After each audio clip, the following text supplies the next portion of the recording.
মুক্তির জন্য রোজা রাখা। কেননা এক নবী আরেক নবীর ভাই। মুসা আলাইহিস সালাম এক নবী ছিলেন, আর আমি হচ্ছে এক নবী, এই হিসেবে আমি বেশি হকদার।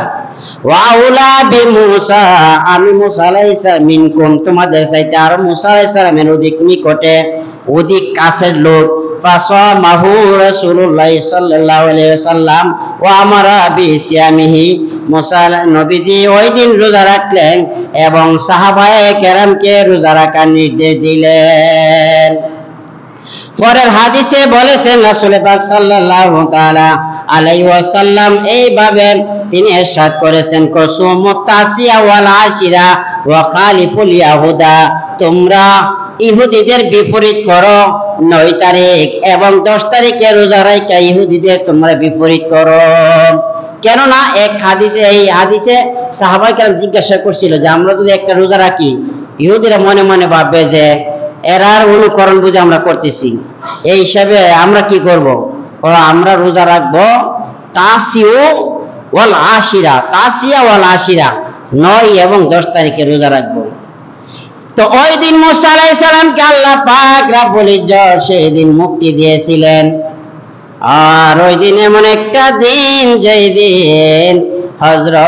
দিন হযরত আদম আলাইহিস সালামকে ওই দিন জান্নাতে হাওয়া আলাইহিস সালামের সঙ্গে সাক্ষাৎ করাইছিলেন।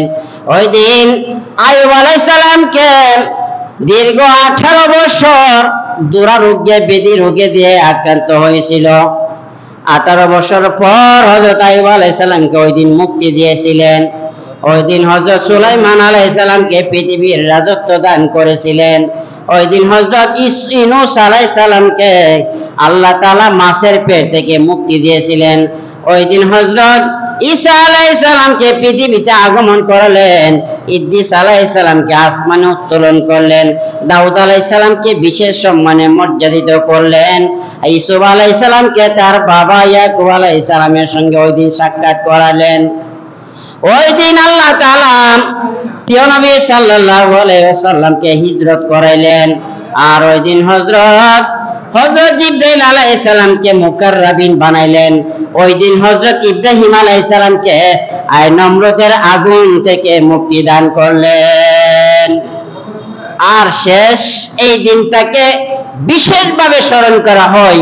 ওই দিন নবী দৌহিত্র কলিজার টুকরা ইমাম হুসাইন রাদিয়াল্লাহু তাআলা আনহু সহ 72 জন পরিবার অন্যদেরকে নিয়ে প্রায় 77 জনকে নিয়ে কারবালার জমিনে ওই দিন শহীদ হওয়ার কারণে দিনটা মুসলমান মিল্লাতের অন্তরের মধ্যে আরো বেশি রেখাপাত করে আর বেশি স্মরণীয় এবং বরণীয় হয়ে আছে দিনটি।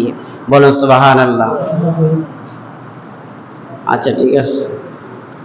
তো মুহররম, এটা মুহররম শব্দের অর্থ হচ্ছে সম্মানিত। মুহররম শব্দের অর্থই সম্মানিত। মাসটা হলো সম্মানিত মাস।